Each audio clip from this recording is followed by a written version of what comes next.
The envelope was too neat. That was the first thing Margaret noticed. Her father had just been buried 3 days ago, and here was his will, crisp, perfectly folded, not a single crease out of place, as if it had never been read, as if it had been waiting for exactly this moment. Her sister had forged their dying father's signature on a legal document 11 days before he passed. He had severe dementia. He hadn't recognized his own daughters in months. And the notary who stamped that document, the one who was legally required to witness the signing, had never been in the same room as him. Not once. The security camera proved it. Margaret had spent 4 years caring for her father alone. 4 years of driving him to appointments. 4 years of managing his medications, his moods, the slow disappearance of the man she'd known her whole life. Her sister Claire lived 6 states away.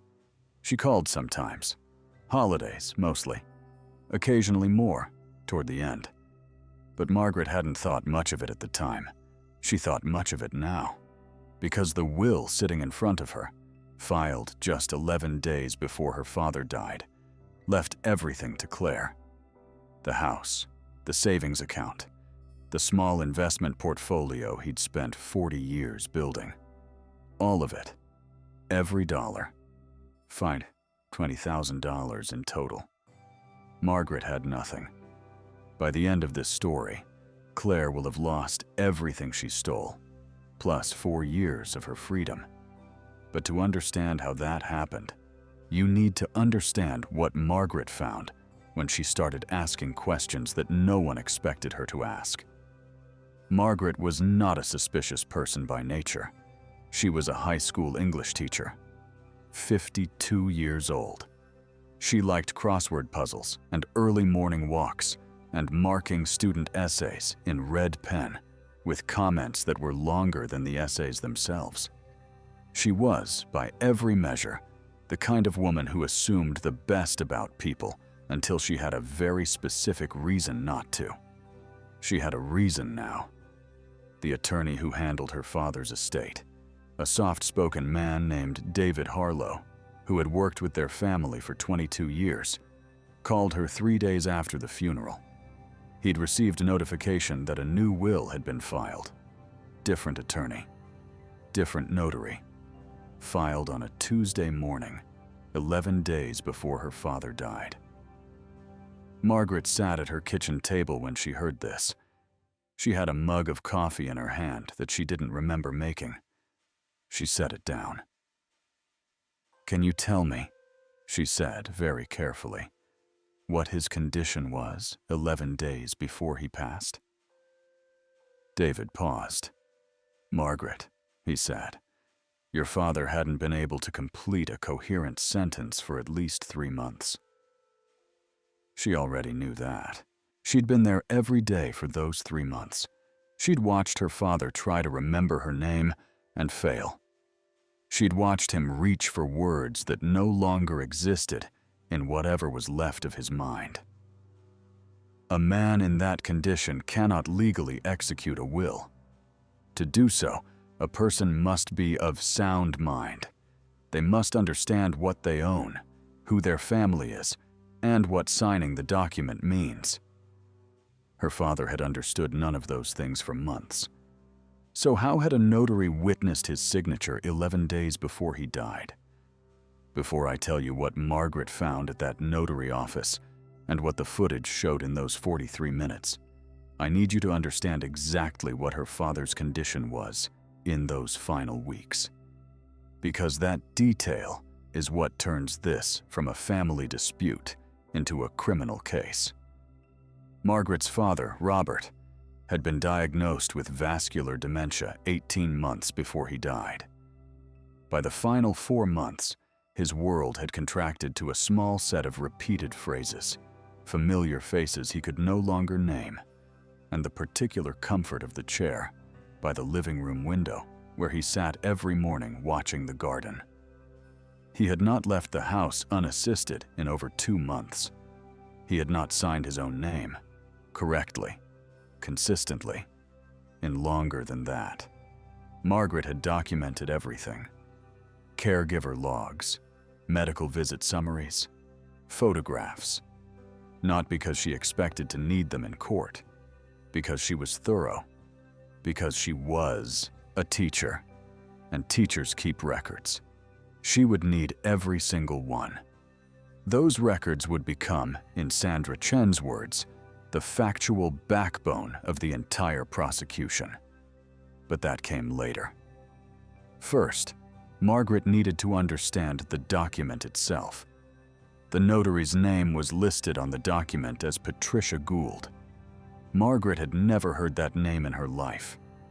For 22 years, every legal document in their family had been handled through David Harlow's office, notarized by the same woman, a retired schoolteacher named Barbara, who wore reading glasses on a beaded chain and always smelled faintly of lavender. Barbara had notarized her parents' original wills. She'd notarized her mother's medical directive. She'd notarized Margaret's own power of attorney when she took over her father's care. Patricia Gould was not Barbara. Margaret paid $400 for a private attorney consultation the following week. A woman named Sandra Chen, who specialized in elder law and had the kind of calm, measured voice that made you feel like she'd heard everything before and survived it. Margaret laid out the documents on Sandra's desk, and Sandra looked at them for a long time without speaking. Then she picked up the will and held it closer. "The signature," Sandra said, "is unusual. It wasn't wrong exactly. It had the right general shape, the right initials, but there was a quality to it. A slight tremor in the downstroke, a hesitation in the loop of the F that Sandra said she'd seen before. In patients with advanced neurological conditions, the pen had moved, but not with intention. It had moved the way a hand moves when someone else is guiding it, or when someone is pressing a pen into a barely conscious hand and hoping for the best. Margaret drove home that evening and did something she hadn't done in years. She went through her father's things, not looking for anything specific, just looking, the way you look when you're trying to understand something that doesn't make sense yet. She opened the drawer of his bedside table, the small oak one with the brass handle he'd had since before she was born, and found what was always there: reading glasses he no longer used, a worn paperback Western, 2 receipts, and a birthday card she'd given him 3 years ago that he'd kept even after he forgot what a birthday was. She picked up the card. Read it. Set it back down. Then she went to his desk in the study, the desk where he had once written Christmas cards in neat, deliberate cursive, where he had signed the original will 22 years ago, sitting across from David Harlow in this very house. She found his signature on an old letter from 2019. She held it next to the photocopy of the new will. The shapes were similar. The rhythm was wrong. Her father's handwriting, even in later years, even as his mind had begun to slip, had a particular quality in the capital R of Robert. A slight backward lean at the top of the letter, a small hook at the finish. The signature on the new will had no hook. It had the shape without the memory, the form without the habit. Someone had practiced, but not enough. She photographed both signatures with her phone and emailed them to Sandra that night. Sandra's reply came at 6:47 a.m. the next morning. 3 words. "This is enough." Margaret asked Sandra exactly that question. Sandra set down the document. She looked at Margaret over her reading glasses. "You said the notary office was local?" Margaret nodded. "Most notary offices," Sandra said, choosing her words slowly, "installed security cameras after a rash of complaints about fraudulent notarizations a few years back. It became a liability issue." She paused. "Do you know which office Patricia Gould was working out of?" Margaret didn't, but she was going to find out. Sandra filed a formal preservation request for any documentation related to Patricia Gould within 24 hours. She also contacted a forensic document examiner, a retired FBI analyst named Thomas Breslin, who had testified in over 200 forgery cases, and sent him the 2 signatures Margaret had photographed. His report came back in 9 days. Conclusion: the signature on the new will showed significant divergence from established baseline characteristics and bore indicators consistent with simulation rather than authentic production. In plain language, someone had copied Robert's signature, not traced it. Copied it, from memory or from a sample. The hook was missing because they hadn't known to look for it.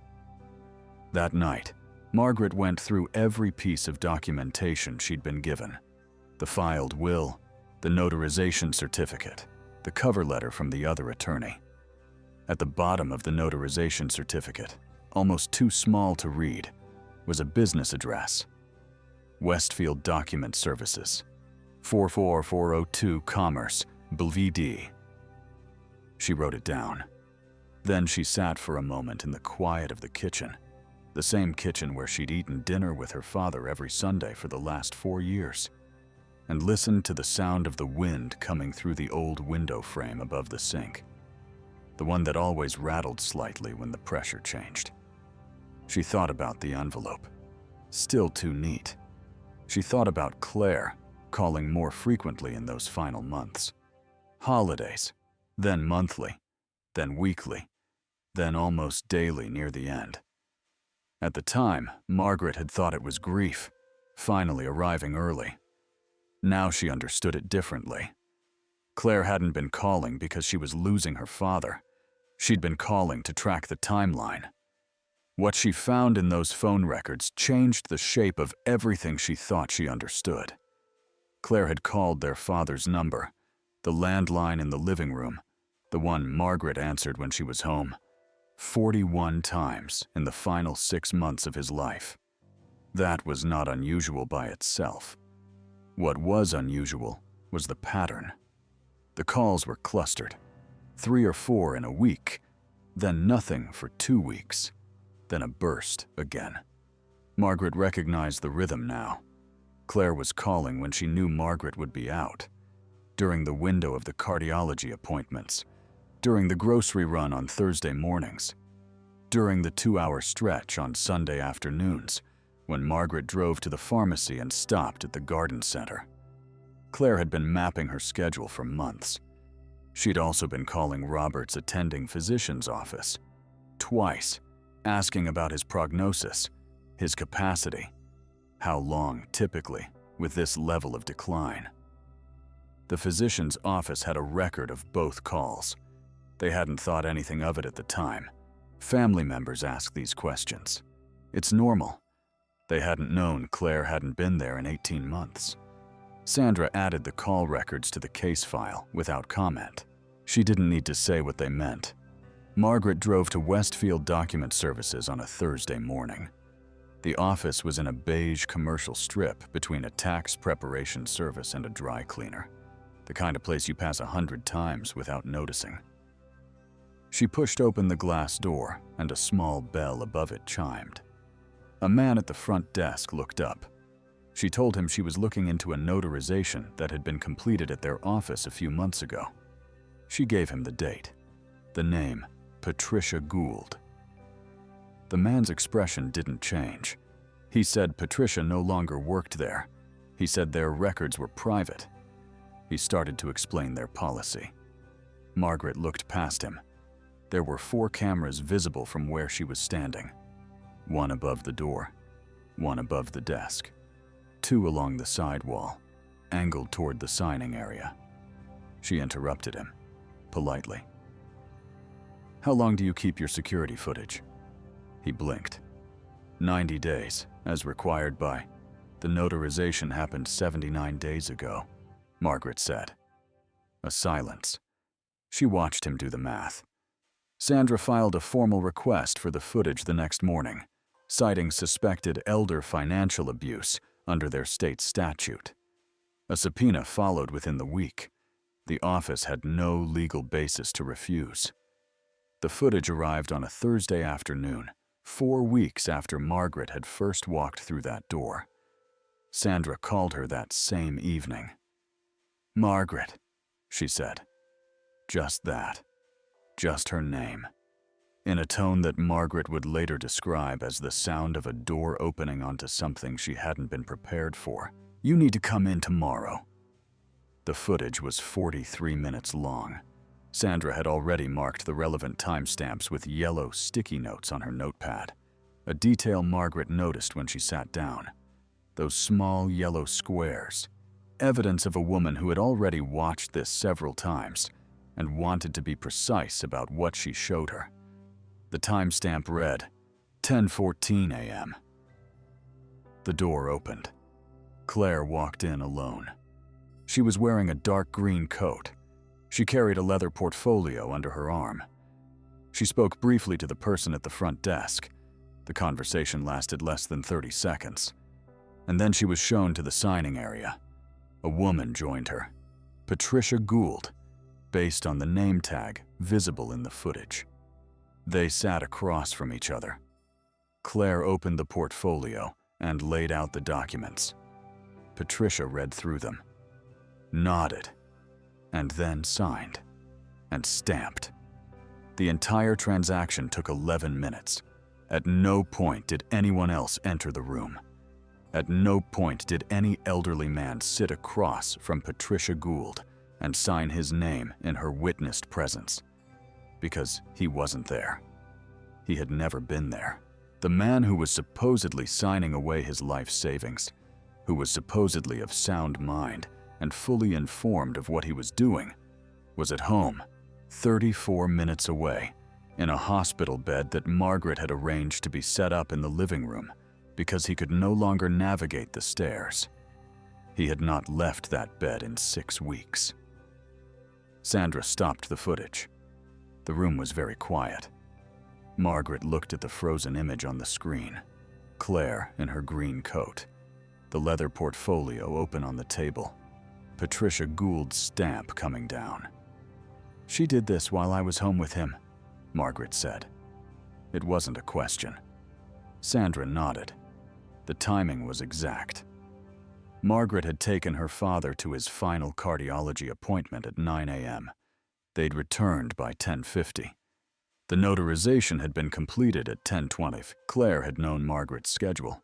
She had called the day before, chatty and warm, asking how her father was doing, what the week looked like.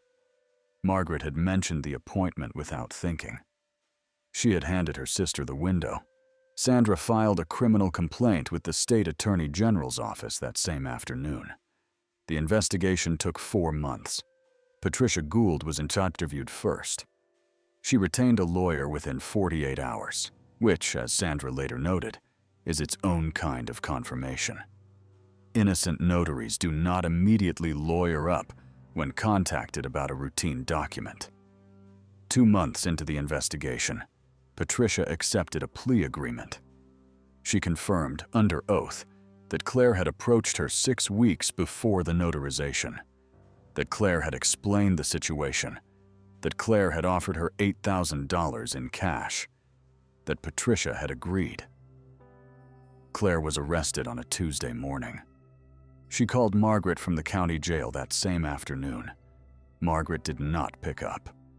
The trial lasted 9 days. Sandra presented the security footage on day 3.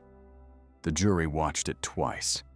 Nobody in the courtroom spoke while it played. The second time through, one of the jurors, a woman in the second row, leaned slightly forward. Claire's attorney argued that his client had believed, in good faith, that their father had intended to change the will, that the change reflected his actual wishes, that Margaret had isolated him during his illness. Sandra destroyed that argument in 11 minutes of cross-examination. She had medical records, dated, signed by 3 physicians. all stating clearly that Margaret's father had lacked testamentary capacity for at least 4 months before the signing. She had phone records showing Claire's calls to Patricia Gould beginning 6 weeks before the notarization. She had the cash withdrawal, $8,000, from Claire's account, 9 days before the signing, and she had the footage. The jury deliberated for 6 hours. On the morning of the 7th day of deliberations, they returned. Margaret sat in the second row. She wore a gray sweater, the one her father had given her the last Christmas he remembered her name. She had not slept the night before. She did not remember eating breakfast. The verdict was read. Guilty. Will forgery. Guilty. Elder financial abuse. Claire stood very still. Her hands were clasped in front of her. A small red flush had crept up her neck. When the second verdict was read, she turned, just once, and looked at Margaret directly. "I did this for the family," she said, quietly, not to anyone in particular. 4 seconds of silence. Then, Claire was guided toward the side door by the bailiff. Margaret watched her go. She did not look away. She did not speak. She sat very straight in the gray sweater and watched the door close behind her sister. That was the last time they saw each other. Sentencing came 6 weeks later. Claire received 4 years in state prison. Full restitution of $520,000. All legal fees paid to Margaret. Patricia Gould received 18 months, suspended, with 5 years of probation and permanent revocation of her notary commission. The house, the one Margaret's father had bought in 1987, the one with the rattling kitchen window and the garden he'd tended until his hands stopped working, was transferred back to the estate and ultimately to Margaret as the sole surviving heir under the original will. Margaret still lives there. She still has the gray sweater. What Claire did has a name. Forensic psychologists call it predatory caretaking, and it appears in elder financial abuse cases more often than most people realize. The predator is usually someone with a legitimate claim to closeness: a child, a sibling, a caregiver, a trusted friend. They don't announce their intentions. They cultivate access. They monitor the decline. And when the window opens, when the person they're targeting can no longer protect themselves, they act. The most chilling part of this story isn't the forgery itself. It's the planning. Claire tracked Margaret's schedule. She identified the 2-hour window. She had already recruited Patricia Gould 6 weeks earlier. She knew exactly what she was going to do and exactly when she was going to do it. And she did it while her father lay in a hospital bed at home, 34 minutes away, unable to speak in complete sentences. The second pattern worth naming is what Claire said when the verdict came down. "I did this for the family." This is what psychologists call moral licensing, the act of reframing self-serving behavior as altruistic in order to neutralize guilt. People who commit financial crimes against family members almost universally believe, on some level, that they were owed what they took, that they deserved it, that they were the real victim of some earlier injustice. The crime becomes, in their mind, a correction. It is not a correction. What saved Margaret wasn't luck. It wasn't connections. It was one question asked at the right moment. "How long do you keep your footage?" She almost didn't ask it. She noticed the cameras because she was looking at the room, really looking, instead of accepting what she'd been handed. If there's anything this story tells us about betrayal, it's this. The people who plan it most carefully are counting on you to stop asking questions before you find the answer. Don't stop. Margaret told me once that the hardest part wasn't the trial. It wasn't even finding out what her sister had done. It was the 6 months before she knew anything for certain, when she was sitting with a feeling she couldn't name, looking at an envelope that was too neat, wondering if she was imagining things. She wasn't imagining things. If you've ever sat with that feeling, a document that doesn't look right, a timeline that doesn't add up, a conversation that replays in your mind with new meaning, I want to ask you something. What question are you not asking? The next story I want to share is one that started the same way, with something small, a detail most people would have walked past. A woman who almost did walk past it, and what happened when she decided to look closer instead. It's linked at the end of this video.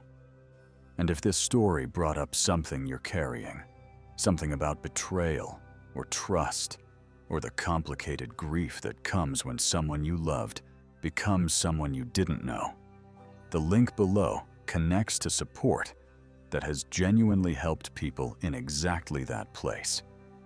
You don't have to carry it alone. Harlow equals Harlow. Gould equals Gould. I mage Gould.